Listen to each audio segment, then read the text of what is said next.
Assalamu alaikum everyone. Now this lecture ये जो है it's in continuation with the VBT theory in the coordination complexes. इससे पहले भी मैं आपको जो लेक्चर 5 था उसमें VBT theory हमने इंट्रोड्यूस की और उसको अप्लाई किया डिफरेंट कॉम्प्लेक्सेस पे. उसी के कंटिन्यूएशन में दैट मीन्स आपके जो क्वेश्चंस पूछे जाते हैं VBT theory के रिगार्डिंग आप उनको कैसे सॉल्व करेंगे. लास्ट में भी हमने एक एग्जाम्पल ली थी VBT के बारे में. VBT में हमने कहा था एक कॉम्प्लेक्स लिया था हमने FeCO5. इसमें जो आयरन की ऑक्सीडेशन स्टेट है वो दैट मीन्स जब ये कॉम्प्लेक्स आप देखेंगे इस आयरन की ऑक्सीडेशन स्टेट 0 है.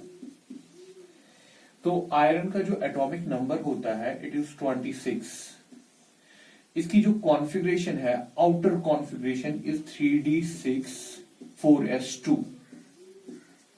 ठीक है बेटा, 3d6 4s2. नाउ अब अगर आप इस ऑक्सीडेशन स्टेट 0 दैट मींस सारे इलेक्ट्रॉन ऐसे ही है, कुछ नहीं गया. आपको बॉन्डिंग को समझना है in terms of VBT theory. तो आप क्या करेंगे, आयरन आपने लिया, ठीक, पहले हम D बना रहे हैं. इनर कॉन्फ़िगरेशन नहीं, सिर्फ आउटर कॉन्फ़िगरेशन के साथ हमें वाबस्ता है.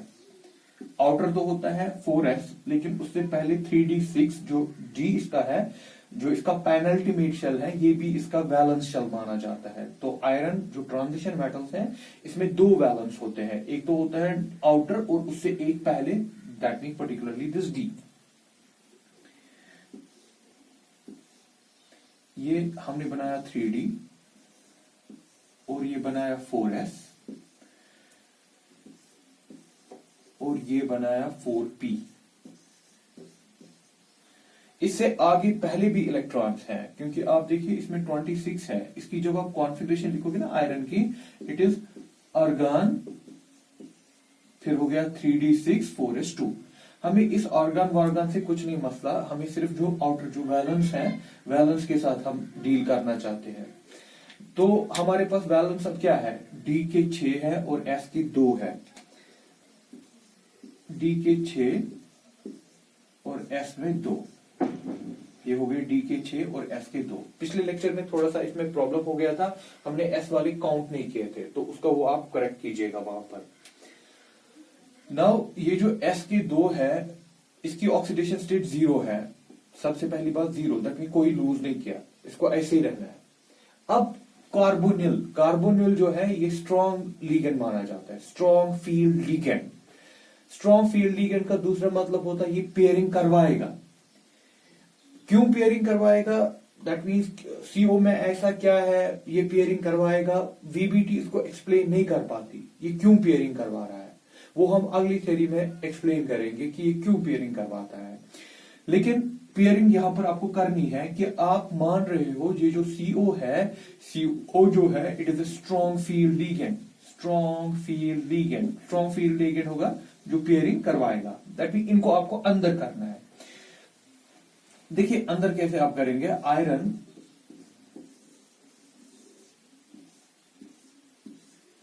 आपकी कहानी ऐसे थी 3d 4s 4p.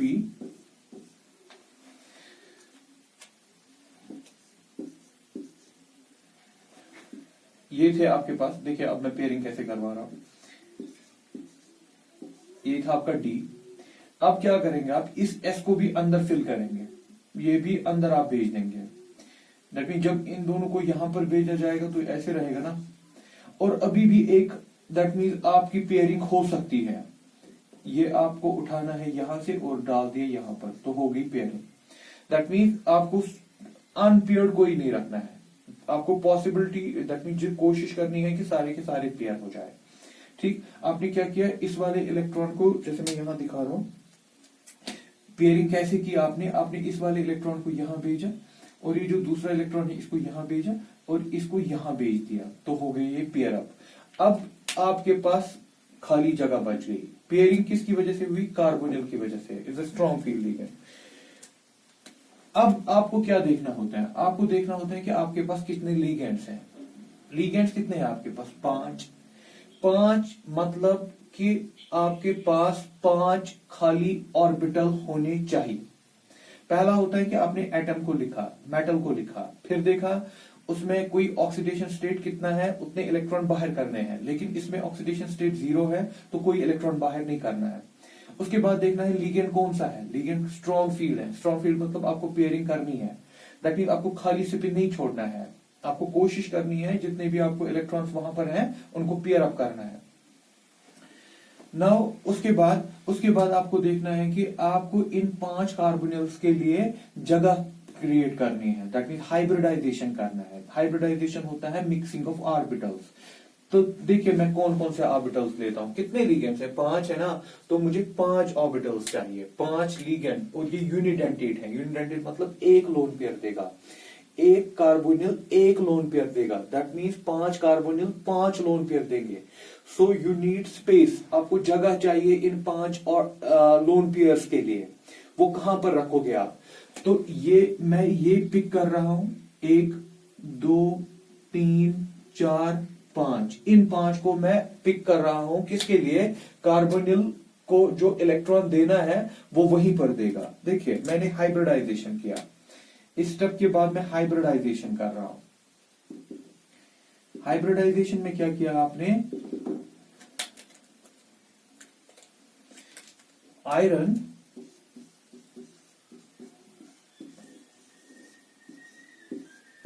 ये जो 4 थे इनको अलग रहने दीजिए।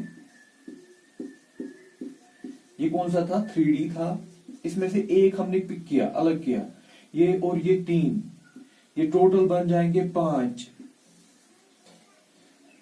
ये टोटल 5 बन रहे हैं। देखिए मैं इनको अलग दिखा रहा हूं,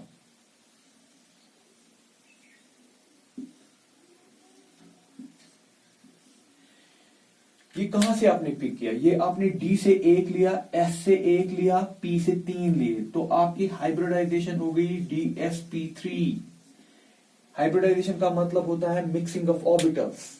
ठीक है बेटा, अब ये 5 तैयार है, जो 5 कार्बोनिल आएंगे उन 5 कार्बोनिल से ये इलेक्ट्रॉन लेंगे, दैट मीन आपके पास CO है, CO 5 CO है आपके पास, फॉर्मूला में देखिए 5 CO 5 लोन पेयर्स देंगे। ये दिया इसने एक लोन पेयर हो गया यहाँ, ये दिया इसने एक लोन पेयर हो गया यहाँ, ऐसे ही हम हर किसी का दिखा रहे हैं।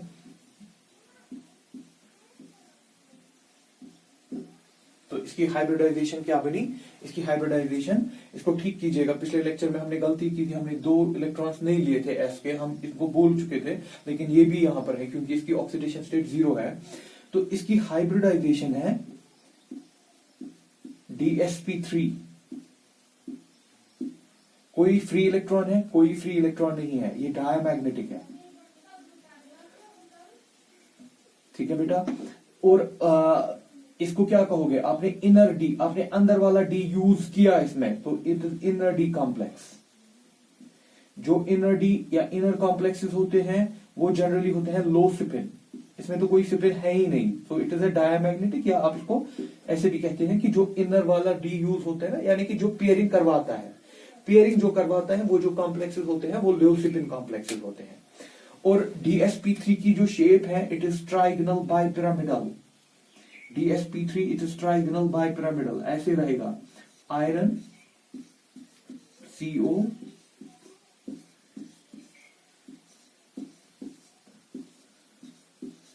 ठीक है, तो ये बन गया ट्राइगोनल बाइपिरामिडल।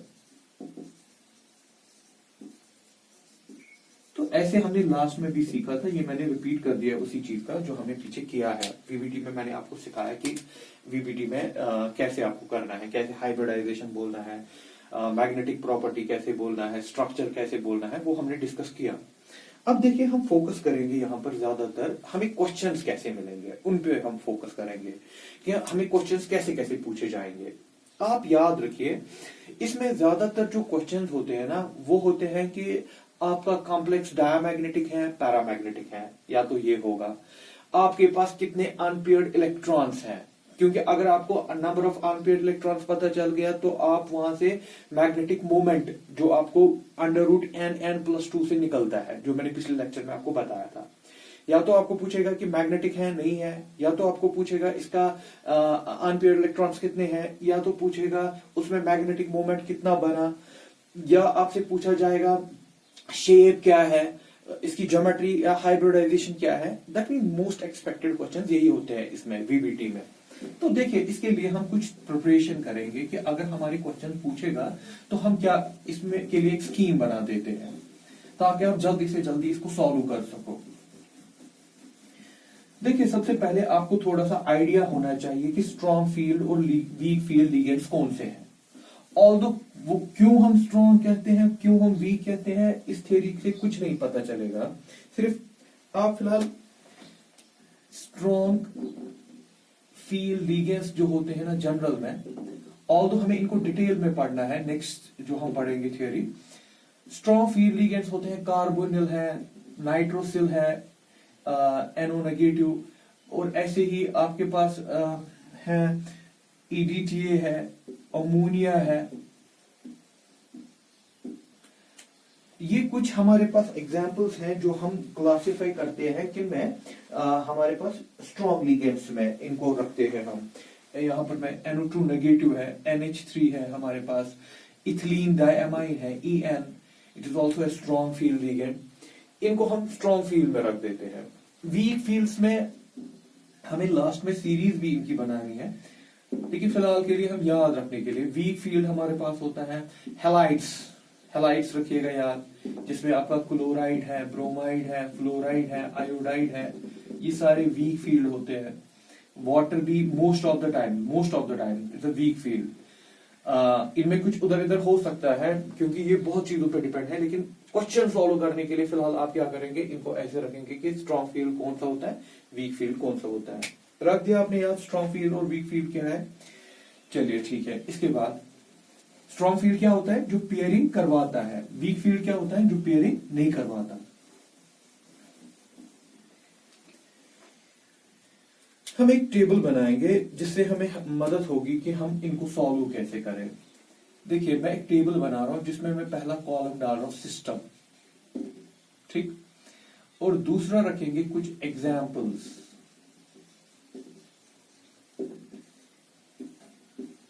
तीसरा रखेंगे स्ट्रॉन्ग और वीक फील्ड, ठीक। सबसे पहली एग्जांपल मैं ले रहा हूं D1। दैट मीन्स वो कॉम्प्लेक्सेस जिनमें मेटल में D1 है, दैट मीन्स D में एक इलेक्ट्रॉन है। मैं आपको एग्जांपल देता हूं। इसमें हम एग्जांपल लेते हैं टाइटेनियम 2 पॉजिटिव। आपको पता है टाइटेनियम की कॉन्फ़िगरेशन, टाइटेनियम की कॉन्फ़िगरेशन है आर्गन, या पहले हम स्कैंडियम ले, स्कैंडियम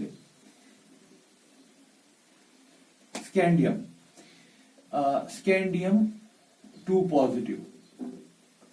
स्कैंडियम की कॉन्फ़िगरेशन, ये पहला ट्रांजिशन एलिमेंट है, स्कैंडियम, टाइटेनियम, वैनेडियम, स्कैंडियम पहला है। इसकी कॉन्फ़िगरेशन होती है ऑर्गन 3d1,4s2, ठीक है बेटा।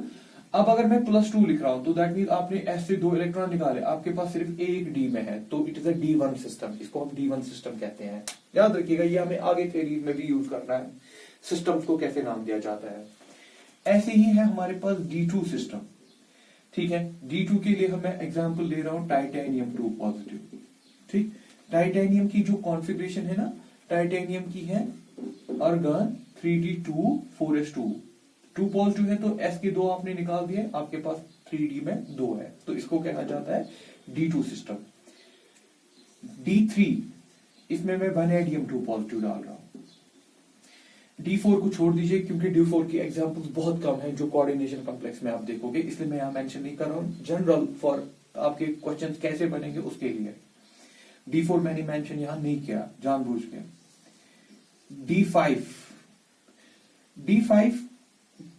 D5 में हमारे पास है, वी कैन टेक आयरन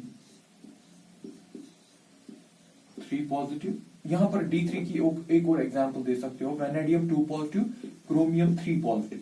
कैसे?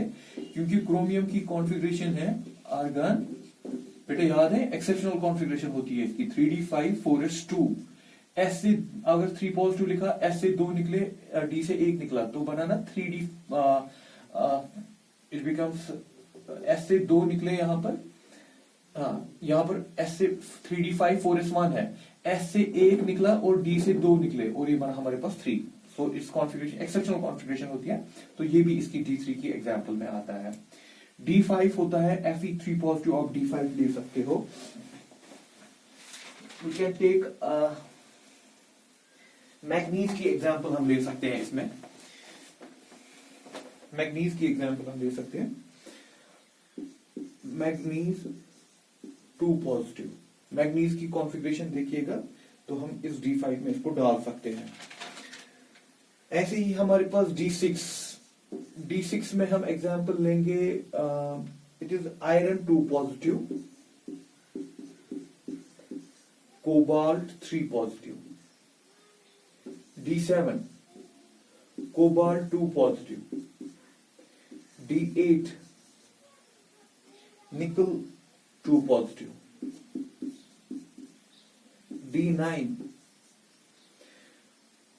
D9 में हमारे पास है कॉपर 2 पॉजिटिव।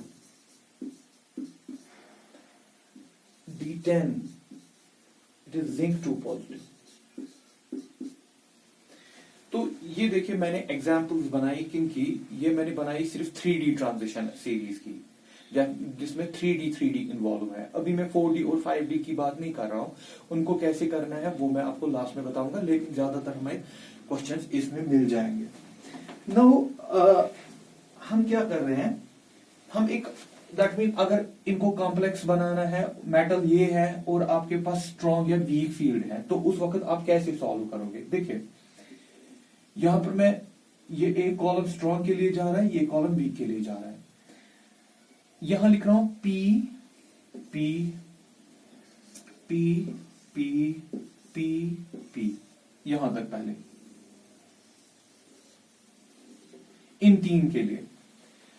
चाहे आपका लिगेंड स्ट्रॉन्ग हो चाहे आपका लिगेंड वीक हो, ये पैरामैग्नेटिक होते हैं, इनमें अनपेयर्ड इलेक्ट्रॉन बचेगा।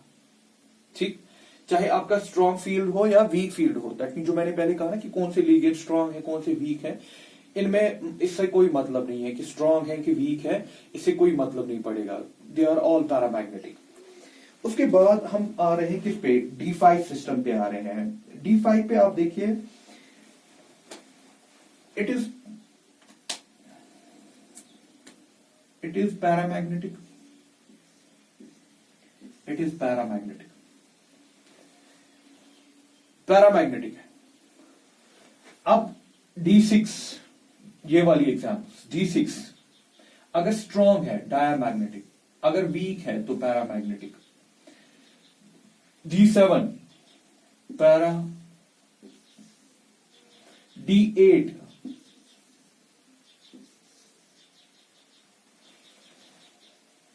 D9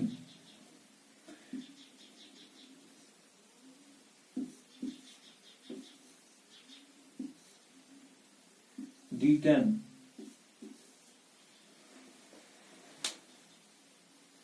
ये हमने चार्ट बनाया। पहले हम देखिए अब इसको मेमोराइज भी कैसे रखना है, याद भी कैसे इसको रखना है। पहले 3 के लिए थोड़ा सा अलग होता है, D1 D2 D3, इसमें सारे के सारे पैरामैग्नेटिक, D3 तक तो आपके सारे पैरामैग्नेटिक हैं। ठीक, नाउ उसके बाद आप देख लीजिए D5 की जब हम बात करते हैं, D4 को मैंने छोड़ दिया क्योंकि उसकी एग्जांपल हमारे पास ज्यादा है नहीं, तो हम सीधे स्टार्ट किए जो हमारी मेन प्रॉब्लम्स हैं मैंने वो स्टार्ट किया, D5 D6 D7 D8 D8 9 D10। उसके बाद आप क्या कर रहे हो, अगर आपके पास D5 वाला है, D5 है, इसमें पैरामैग्नेटिक होगा स्ट्रॉन्ग में भी वीक में भी। ठीक, दैट मीन अगर आप नोट करेंगे ना यहां पर एक चीज, जो ऑड वाला है ना D5 D7 D9, इसमें चाहे स्ट्रॉन्ग हो चाहे वीक हो ये पैरामैग्नेटिक होता है।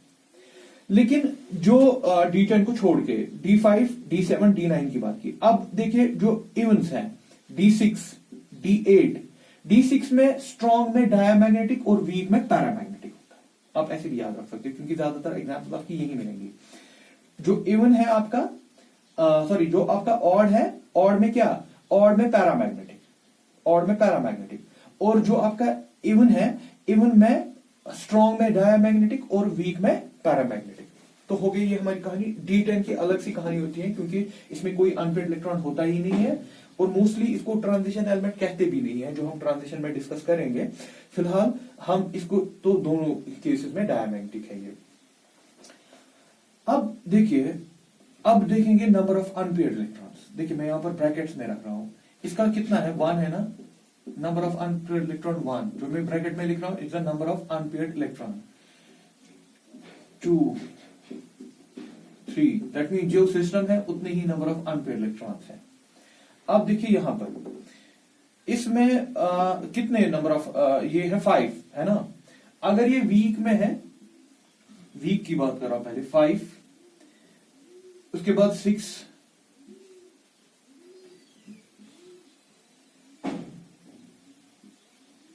2 1, डायमैग्नेटिक में तो 0 होता ही है, डायमैग्नेटिक में कोई अनपेयर्ड इलेक्ट्रॉन नहीं होता है।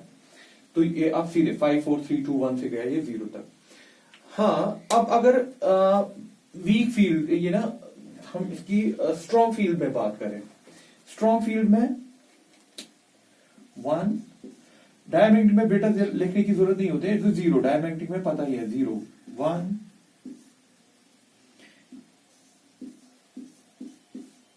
0, तो हो गया।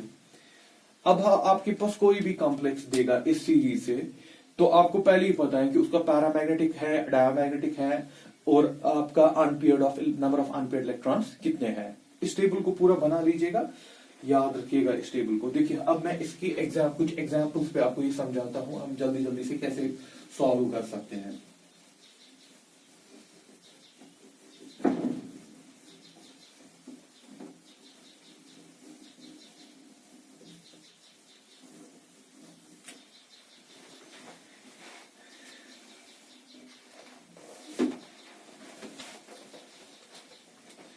हमारे पास एग्जाम्पल है, जैसे कि हमें दिया है CONH3 6 और दिया है FeCN6, इसका चार्ज 3+, इसका चार्ज 4-, ठीक है। और ऐसे ही है F6 3 नेगेटिव, ऐसे ही है कोबाल्ट F6 3 नेगेटिव। ठीक, मुझे इसमें बताना है कि आप इसमें बताइए कि इनका नेचर क्या है, पैरामैग्नेटिक है, डायमैग्नेटिक है। जो मैंने 4 कॉम्प्लेक्सेस बनाए, इनका नेचर बताइए, पैरामैग्नेटिक है, डायमैग्नेटिक है, आप क्या करें। देखिए इसकी ऑक्सीडेशन स्टेट X+3, ठीक, इसका ऑक्सीडेशन स्टेट आप जो कैलकुलेट करेंगे इट्स +2, इसका X+3 निकलेगा, इसका X इट इज +3, ठीक। देखिए अब ये जो कोबाल्ट है, आपको करना है क्या, आपको देखना है कौन सा सिस्टम है। ये कोबाल्ट 3+ है, तो ये कौन सा सिस्टम है, ये हो गया सिस्टम D6, आप टेबल में बना के भी है। आयरन, आयरन ये हो गया +2 Fe2 पॉजिटिव, ये कौन सा सिस्टम है, ये सिस्टम है भाई आपका D6, ये भी है, ठीक। ये दोनों D6 की एग्जांपल्स में है। तो ये कौन सा है, ये मैं यहां पर ला रहा हूं, ये Fe2 3 पॉजिटिव है, इट इज D5 सिस्टम। ये कोबाल्ट 3+ है, it is again D6 system. Cobalt हाँ 3+ है, तो D6 सिस्टम है। नाउ आप देखिए, आपको क्या करना है, आपको देखना है कि ये पैरामैग्नेटिक है, डायमैग्नेटिक है। अमोनिया क्या होता है, ये स्ट्रांग होता है। अमोनिया जब स्ट्रांग होता है, स्ट्रांग में देखिए आप D6 में क्या लिख रहे हो, जब आपके पास D6 सिस्टम है और अमोनिया है, अमोनिया D6 सिस्टम में आपने क्या लिखा था, D6 system you have strong field, then it is diamagnetic. Unpaired electron कितने थे इसमें, 0, क्योंकि डायमैग्नेट में कोई अनपेयर्ड इलेक्ट्रॉन नहीं होता। ये भी D6 सिस्टम है, D0 खत्म, क्योंकि स्ट्रॉन्ग फील्ड है। F ये D5 है, लेकिन यहां पर इट्स D5 सिस्टम, और F6 क्या है, इट्स अ वीक, फ्लोराइड है, फ्लोराइड वीक होता है। तो D5 जब आपके पास है और वीक है तो इट इज अ पैरामैग्नेटिक और इसके अनपेयर्ड इलेक्ट्रॉन्स कितने हैं, 5। ठीक, आप देखिए ये cobalt it is again D6 system और लेकिन फ्लोराइड यहां पर वीक है। जब D6 है और फ्लोराइड वीक है तो इट इज पैरामैग्नेटिक और इसका अनपेयर्ड इलेक्ट्रॉन कितना है, 4 है। तो अब आप देखिए, आपको ये भी पता चला कि कौन सा डायमैग्नेटिक है, कौन सा पैरामैग्नेटिक है, और नंबर ऑफ अनपेयर्ड इलेक्ट्रॉन भी आपने निकाला। अगर 5 है तो आप इसका मैग्नेटिक मोमेंट कैलकुलेट कर सकते हो, मैग्नेटिक मोमेंट n+2। ठीक, 5 + 2 दैट इज 7, 7 5 हो गया 35। तो आप वो कैलकुलेट कर सकते हो इसका मैग्नेटिक मोमेंट कितना है। दैट मीन ये हमने कुछ कॉम्प्लेक्सेस के लिए बना के रख दिया कि जल्दी से आप कैसे पहुंच जाओगे कि आपका डायमैग्नेटिक बिहेवियर है, पैरामैग्नेटिक बिहेवियर है, वो आप जल्दी से कर पाओगे। ऐसे क्वेश्चंस आप एक्सपेक्ट कर सकते हो वहां पर कि आपको पूछा जाए इनमें से कौन सा डायमैग्नेटिक है, पैरामैग्नेटिक है।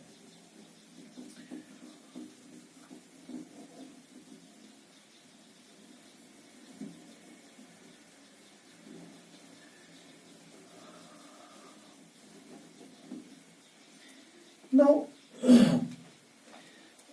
और एक चीज का ख्याल रखिएगा, जनरल में मैं D5 की ज्यादा बात कर रहा हूं, जो आपने D5 से आगे आगे कहा, D5 ऑनवर्ड्स के लिए कह रहा हूं।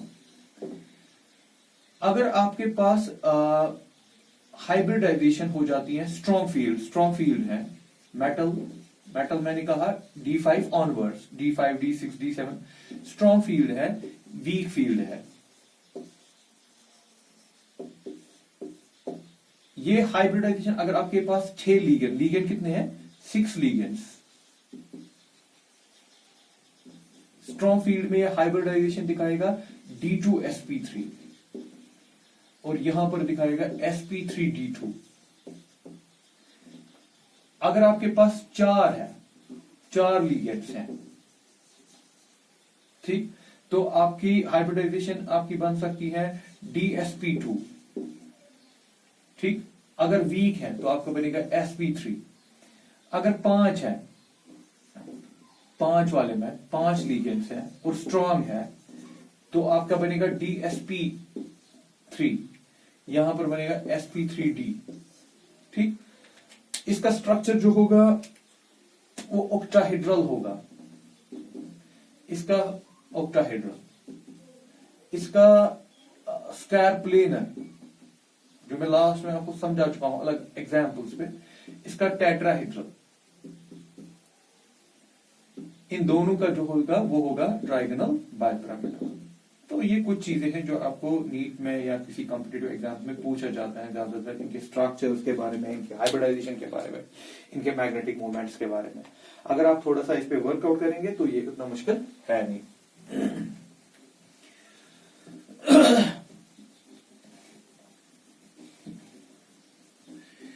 देखिए बेटा, अब वीबीटी जो ये हो गया, ये खत्म हो गया वीबीटी। मैं आपको याद दिला दूं, वीबीटी में जो हमें आगे ले जाना है अगली थ्योरी के लिए, वीबीटी में 2 मेन प्रॉब्लम्स हैं। एक, आपने कहा कि कुछ लिगेंड स्ट्रांग है, कुछ वीक है, लेकिन एक्चुअल मतलब समझ नहीं आता कि ऐसा क्या है कि वीक पेयरिंग नहीं करवाता, स्ट्रांग जो होता है वो पेयरिंग करवाता है। इसके बारे में हमें कुछ पता नहीं अभी फ्रॉम द वीबीटी। और दूसरी प्रॉब्लम कलर के बारे में, क्योंकि ये जो कोऑर्डिनेशन कंपाउंड्स होते हैं इनका बहुत ही अच्छा इंपॉर्टेंट प्रॉपर्टी है, that is colour, they are coloured complexes. इनके कलर कैसे आ जाते हैं उसके बारे में भी अभी हम कुछ डिस्कस नहीं कर पा रहे हैं on the basis of VBT. तो ये चीजें एक्सप्लेन करने के लिए हमें आगे जाना है, तो हमें एक और थ्योरी देखनी है, that is known as crystal field theory, जिसको बोलते हैं CFT। Before going in CFT में जाने से पहले मैं आपको एक idea, we have to start now CFT, क्योंकि ड्रॉबैक्स हैं। आप NCERT टेक्स्ट बुक उठाइए, वहां पर देखिएगा आप, बहुत सारे ड्रॉबैक्स हैं वीबीटी में। बट मैंने मेन 2 पिक किए, एक स्ट्रॉन्ग फील्ड और वीक फील्ड। हमें समझ नहीं आ रहा है कि क्यों किसी को स्ट्रॉन्ग फील्ड, क्यों किसी को वीक फील्ड, और दूसरी बात हमें कलर के बारे में कुछ ये नहीं बता पा रहा है।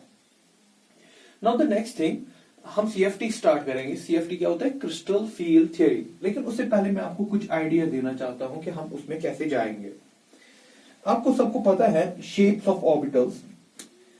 मैं यहां पर डिस्कस कर रहा हूं shapes of D orbitals. Shapes of D orbitals. Before starting crystal field इसके बारे में आपको आइडिया होना चाहिए। Shapes of D orbitals. S आपने पढ़ा होता है कि आप एटॉमिक स्ट्रक्चर में पढ़ चुके हो, कुछ ऑर्बिटल्स होते हैं एस, कुछ होता है पी, कुछ होता है डी।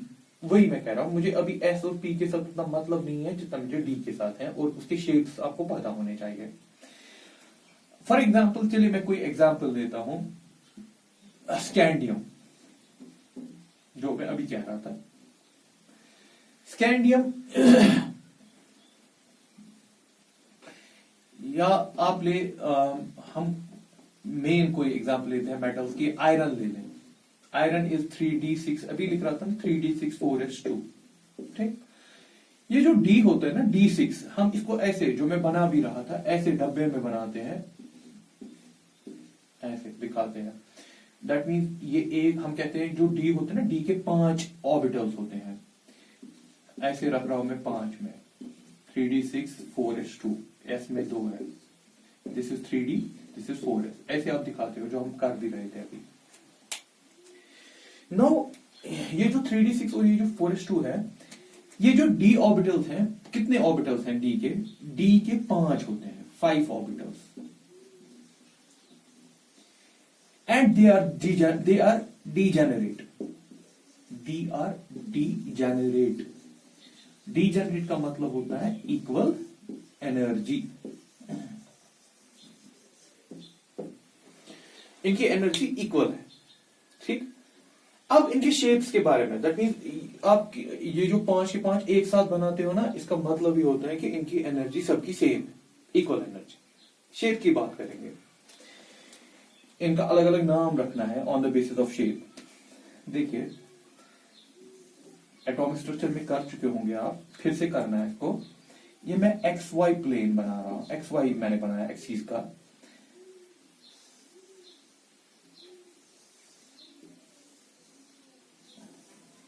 ठीक, ये एक ऑर्बिटल है इसका, इसका नाम रखा गया dxy। दूसरा xy, अब रख रहे हैं हम इसको xz, दूसरे प्लेन में।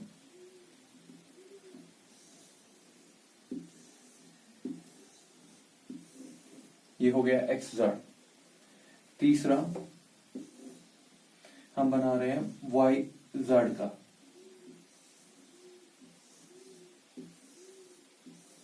ये हो गया yz। It's a quantum mechanics which solve the shape of N orbital.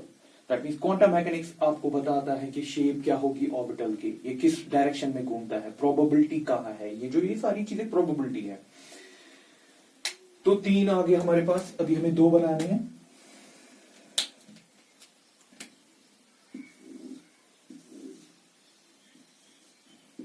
X Y,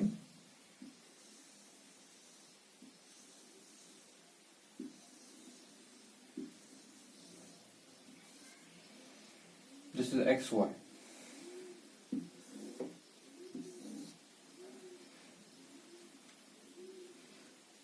and this is z,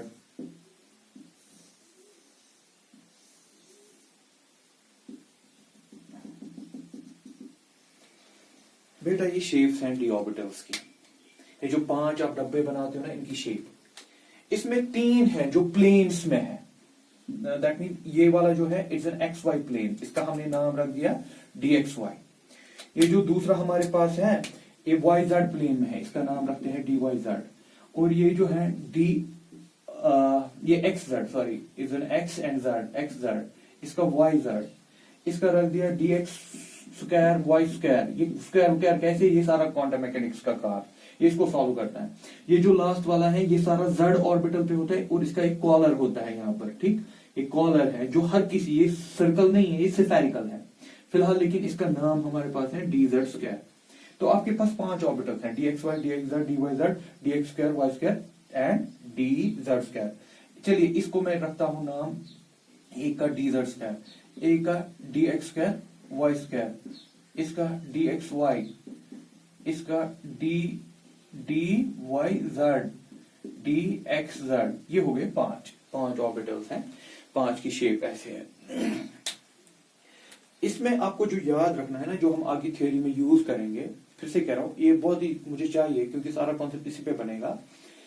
इसमें 3 ऑर्बिटल्स प्लेन में होते हैं, x y, y z, x z. ये 3 जो पहले ऊपर मैंने बनाया ना, ये 3 प्लेन्स में होते हैं।